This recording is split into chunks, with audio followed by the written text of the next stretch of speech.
I know तुमने इस topic पर पहले ही बहुत वीडियोस देख ली होंगी, लेकिन आज जो तुम्हें इस वीडियो से मिलने वाला है ना, वो कोई चैट जीपीटी की कॉपी पेस्टेड स्क्रिप्ट नहीं है।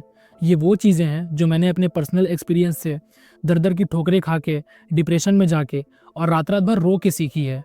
और अगर तुम्हारी भी एज अभी 15 से 21 के बीच में है, तो इस वीडियो को पूरा एंड तक देखना और समझने की कोशिश करना कि मैं क्या कह रहा हूँ, क्योंकि मैं नहीं चाहता हूँ कि तुम भी वो चीज़ें फेस करो जो मैंने की। मैं आज भी सोचता हूँ कि काश मुझे ये चीज़ें किसी ने पहले बताई होती, लेकिन कोई नहीं, मुझे तो ये चीज़ें किसी ने नहीं बताई, लेकिन मैं तुम्हें बताता हूँ क्योंकि मैं नहीं चाहता हूँ तुम्हारा भी साल वैसे ही बर्बाद हो। Number 1, you don't have time left. मेरे भाई, ये चीज़ तो अपने दिमाग में बैठा लो कि तुम्हारे पास टाइम नहीं बचा है। तुम जो चीज़ अपने 20s में करते हो, उसका रिजल्ट तुम्हें अपने 30s और 40s में मिलता है। अभी जो तुम अपना टाइम लड़कीबाजी में, गेम्स में और फालतू की चीज़ों में वेस्ट कर रहे हो ना, ये सोच के कि तुम्हारे पास बहुत टाइम है, तो मैं तुम्हें अभी एक रियलिटी चेक देता हूँ जो तुम्हारी इस भ्रम को तोड़ के रख देगा। अभी तुम्हारा जो भी एज है, 15, 16, 17, 18, 19, जो भी, उस एज से कैलकुलेट करो कि 25 साल के होने तक तुम्हारे पास कितने दिन बचे हैं। लेट से अगर तुम्हारा एज अभी 19 साल है, तो तुम्हारे 25 साल के होने तक तुम्हारे पास सिर्फ 2190 दिन बचे हैं। और अगर तुम्हारा एज ज़्यादा है तो समझ लो, जब तक तुम ये कैलकुलेट नहीं करोगे ना, और जब तक तुम्हारी फटेगी नहीं ना, तब तक तुम लाइफ में सीरियस नहीं होगे। इंसानों की ये फितरत होती है कि जब तक उनकी फटती नहीं है, तब तक वो एक्शन नहीं लेते हैं। अब तुम पूछोगे कि भाई 25 साल ही क्यों? देखो, इस चीज़ से तुम भी एग्री करोगे कि लड़कों के लिए 25 साल एक ऐसा एज होता है कि उसके बाद उन्हें खुद के लिए या फैमिली को सपोर्ट करने के लिए कमाना पड़ता है। और अगर तुमने अपने 20s के टाइम को सही से यूज़ नहीं किया होगा, तो तुम्हें पता है कि तुम्हारा फ्यूचर कैसा होगा। तुम जब कुछ पैसे कमाने के लिए दर दर की ठोकरें खाओगे ना, उस टाइम तुम्हें ये इतनी बुरी तरह से रियलाइज़ होगा कि काश मैंने अपनी कीमती टाइम को लड़कीबाजी में, गेम्स खेलने में और फालतू की चीज़ों में वेस्ट नहीं किया होता। लेकिन उस टाइम उस रियलाइजेशन का कुछ फ़ायदा ही नहीं होगा, तुम कुछ कर ही नहीं पाओगे उस टाइम। देखो, मुझे ये चीज़ लेट में रियलाइज़ हुई, लेकिन तुम ये जितना जल्दी समझ लो उतना अच्छा है, क्योंकि मेरे भाई टाइम ऐसे पार होता है। इसलिए अपनी लाइफ को बेटर बनाने के लिए अभी से मेहनत करो। ये भ्रम मत पालो कि तुम्हारे पास बहुत टाइम है, ठीक है? अपनी यूथ स्टेज को एंजॉय करने में और अपने फ्यूचर को डिस्ट्रॉय करने में, इन दोनों चीज़ में फ़र्क समझो। Number 2, be prepared for everything. मैं ये चीज़ इसलिए बोल रहा हूँ क्योंकि मैंने खुद ऐसे मोमेंट्स फेस किए हैं जो एक्सपेक्टेड नहीं थे। इसलिए अपने दिमाग में ये चीज़ रखो कि कल को लाइफ में कुछ भी हो सकता है। तो अपने आप से एक सवाल पूछो कि क्या तुम उसके लिए प्रिपेयर्ड हो? तुमने कितने लोगों को देखा होगा कि उनकी लाइफ अच्छी चल रही होती है, लेकिन फिर अचानक से कुछ ऐसा होता है कि उनकी लाइफ पूरी ही पलट जाती है। देखो, जो तुम सोच भी नहीं सकते हो ना, अच्छा या बुरा जो भी, वो चीज़ें भी लाइफ में हो सकती है। हम आज के लिए तो खूब प्रिपेयर करते हैं, लेकिन हम कल के बारे में नहीं सोचते, और ये सोचते हैं कि जो होगा देखा जाएगा, और फिर जो होता है वो देखा नहीं जाता। देखो, मैं नहीं चाहता हूँ ऐसा किसी के साथ भी हो, लेकिन एक बार सोचो कि अगर कल को चल के तुम्हारी लाइफ में कुछ बुरा हो गया तो तुम क्या करोगे? ऐसे सिचुएशन में जो लोग कल के लिए प्रिपेयर नहीं रहते हैं, वो पैनिक करके गलत डिसीजन ले लेते हैं और बाद में रिग्रेट करते हैं। वहीं जो लोग ऐसे सिचुएशन के लिए प्रिपेयर रहते हैं, वो इन सिचुएशन को बड़ी आसानी से हैंडल कर लेते हैं। देखो, बुरा वक्त सबकी लाइफ में आता है, मैटर ये करता है कि तुम उस बुरे वक्त को कैसे हैंडल करते हो। अगर तुम पहले से प्रिपेयर्ड रहोगे तो तुम्हें उतना प्रॉब्लम नहीं होगा जितना तुम्हें तब होगा जब तुम प्रिपेयर्ड नहीं रहोगे। इसीलिए हमेशा बैकअप प्लान रखो और अपने आप को मेंटली स्ट्रांग बनाओ। Number 3, don't complain. कभी भी लाइफ में कंप्लेन मत करना कि मेरी लाइफ तो ऐसी है, मेरे साथ ये प्रॉब्लम है, मेरे पास ये नहीं है, मेरे पास वो नहीं है। ब्रो, अगर तुम्हारे पास अच्छा शरीर है, इन द सेंस अगर तुम्हारे दोनों हाथ पैर, आँख, नाक, कान एकदम सही सलामत है, मतलब अगर तुम्हारा पूरा शरीर सही सलामत है, तो तुम कंप्लेन नहीं कर सकते हो मेरे भाई। जाके देखो ना, दुनिया में ऐसे कितने ही लोग हैं कि किसी के पास हाथ नहीं है, किसी के पास पैर नहीं है, कोई बोल नहीं सकता, कोई सुन नहीं सकता, किसी के सर पे छत नहीं है, किसी को 2 टाइम की रोटी के लिए स्ट्रगल करना पड़ रहा है। तो मेरे भाई, तुम्हारे पास तो उनकी ड्रीम लाइफ है। अगर मैं अपनी बात करूं तो मेरे पास भी यूट्यूब स्टार्ट करने के लिए ज़्यादा रिसोर्स नहीं थे सिवाय इस फ़ोन के। मैं यहाँ स्क्रीन पे दिखा दूंगा कि मैं अपने वीडियोस को कैसे शूट करता हूँ।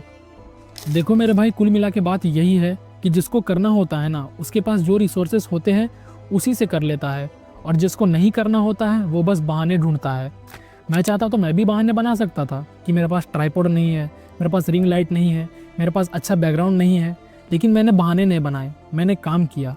तुम खुद सोचो ना, तुम आज तक जो बहाने बनाते आए हो, क्या तुम्हें उससे कुछ मिला है? घंटा कुछ नहीं मिला, और अगर तुम यही चीज़ आगे भी कंटिन्यू करोगे तो तुम्हें घंटा कुछ नहीं मिलेगा। इसलिए मेरे भाई, तुम जहाँ हो वहीं से स्टार्ट करो, तुम्हारे पास जो है उसी का यूज़ करो, और वो करो जो तुम कर सकते हो। Number 4, get close to your parents and God. I think ये सबसे इंपॉर्टेंट पॉइंट है। अगर तुम इस वीडियो से सिर्फ एक चीज़ लेके जाना चाहते हो तो वो यही है कि अपने माँ बाप से क्लोज हो जाओ। तुम्हारे पेरेंट्स ही तुम्हारे सबसे बड़े सपोर्टर्स हैं। हो सकता है वो तुम्हारे डिसीजन से एग्री ना करते हो, उनका सोचने का तरीका अलग हो, लेकिन यकीन मानो मेरे भाई, वो तुम्हारे लिए हमेशा अच्छा ही सोचते हैं।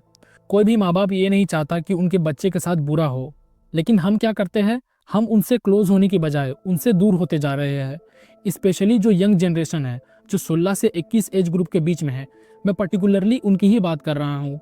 वो दिन दिन भर अपने फ़ोन में लगे रहते हैं, यहाँ तक कि डिनर के टाइम में भी, जो एक ऐसा टाइम होता है जहाँ पूरा परिवार बैठ के बात करता है, वो उस टाइम भी फ़ोन में ही घुसे रहते हैं। मतलब हम फ़ोन और सोशल मीडिया इन चीज़ों में इतना बिजी हो गए हैं कि हम अपने माँ बाप के साथ टाइम ही नहीं स्पेंड कर पा रहे हैं। मैं तुम्हें अपना एक इंसिडेंट बताता हूँ। हुआ क्या था कि मैं कुछ घंटों के लिए अपने टाउन से बाहर जा रहा था, तो मैंने मम्मी को बताया था कि मैं कुछ घंटों में वापस आ जाऊँगा। तो उन्होंने गलत सुन लिया, उन्हें लगा कि मैं थोड़ी देर में आ जाऊँगा। तो जब 1 घंटा, 2 घंटा, 3 घंटा हो गया और मैं तब तक घर नहीं आया, तो वो बहुत परेशान हो गई थी। फिर जब मैं कुछ घंटों के बाद अपने घर में आया, तब जाके उन्हें चैन की सांस मिली कि चलो उनका बेटा घर आ गया। तुम इसी बात से समझ लो कि तुम्हारे माँ बाप तुम्हारी कितनी चिंता करते हैं।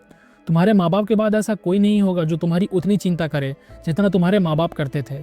माँ बाप की अहमियत उनसे पूछो जिनके पास माँ बाप नहीं है। अगर तुम्हारे पास तुम्हारे माँ बाप है तो तुम्हारे पास दुनिया की सबसे बड़ी दौलत है। देखो, माँ बाप से तो क्लोज होना ही है, साथ ही साथ ऊपर वाले से भी क्लोज हो जाओ। गॉड, अल्लाह, भगवान, जिस भी धर्म में तुम मानते हो, बस ऊपर वाले से क्लोज हो जाओ। क्योंकि एक बात समझ लो कि अगर ऊपर वाला तुम्हारे साथ है तो चाहे पूरी दुनिया तुम्हारे खिलाफ हो जाए तब भी तुम आगे बढ़ जाओगे। और अगर ऊपर वाला ही तुम्हारे साथ नहीं है तो चाहे पूरी दुनिया तुम्हारे सपोर्ट में आ जाए, लेकिन तुम लाइफ में आगे नहीं बढ़ पाओगे। वो कहावत है ना कि काम ऐसे करो कि सब चीज़ तुम्हारे ऊपर डिपेंड करता है, और प्रार्थना ऐसे करो कि सब चीज़ ऊपर वाले के ऊपर डिपेंड करता है। बस यही चीज़ को लाइफ में फॉलो करो। Number 5, have patience. लाइफ में सब्र रखना सीखो। डिजिटल एज में आने की वजह से हमारा सब्र एकदम ख़त्म हो गया है। हमारे अंदर पेशेंस ही नहीं है। हमें हर चीज़ एकदम जल्दी से जल्दी चाहिए। 50% व्यूअर्स ऑलरेडी वीडियो को अब तक छोड़ चुके होंगे। तुम उन कुछ % लोगों में से हो जिनके अंदर पेशेंस है, जिनका अटेंशन स्पैन इतना अच्छा है कि तुम इस वीडियो के एंड तक पहुँचे हो, तो उसके लिए कॉन्ग्रेचुलेशंस। देखो, लाइफ में तुम्हारे साथ ऐसा होगा कि तुम्हें सब्र रखना होगा। तुम कोई चीज़ हासिल करना चाह रहे होगे लेकिन वो नहीं हो रहा होगा, तो वहाँ पे तुम्हें पेशेंस रखना होगा, क्योंकि तुम्हारे पास और कोई चारा नहीं है। तुम किसी को जाके तो नहीं बोल सकते कि भाई मुझे ये चीज़ दिलवा दे, कर सकते हो क्या? नहीं ना, तो तुम्हें वहाँ पे पेशेंस रखना होगा। ये जो कहावत है ना कि सब्र का फल मीठा होता है, ये बस ऐसे ही हवाबाजी में नहीं लिखा गया, इसके पीछे एक डीप मीनिंग है। Now don't get me wrong, सब्र रखने में और हाथ पे हाथ रख के बैठे रहने में, इन दो चीज़ों में बहुत अंतर है। सब्र रखने का मतलब है कि तुम कोई चीज़ अचीव करने की कोशिश कर रहे हो और वो चीज़ अचीव नहीं हो रहा, तभी तुम कंसिस्टेंट एफर्ट्स कर रहे हो। और हाथ पे हाथ रख के बैठने का मतलब ये है कि तुम बस किस्मत के भरोसे बैठे हो कि जो होगा किस्मत में लिखा होगा तो वो चीज़ मेरे पास आएगा। तो मेरे भाई, ऐसे काम थोड़ी होगा। अगर तुम आज जिम ज्वाइन करते हो और ये सोचते हो कि 1 महीने में मेरी बॉडी बन जाए, तो ऐसे नहीं होने वाला। एवरीथिंग टेक्स टाइम, इसलिए पेशेंस रखो। सो ये थे वो 5 लेसन्स जो मैं आज भी सोचता हूँ कि काश मुझे ये चीज़ें किसी ने पहले बताई होती। इस वीडियो को और मैं सोच रहा हूँ एक पार्ट 2 बनाऊँ जिसमें और भी कुछ चीज़ें बताऊँ। तो अगर आपको इस वीडियो का पार्ट 2 चाहिए तो नीचे कमेंट करके ज़रूर बता देना, और अगर वीडियो पसंद आया तो उसे लाइक कर देना और चैनल को सब्सक्राइब कर देना।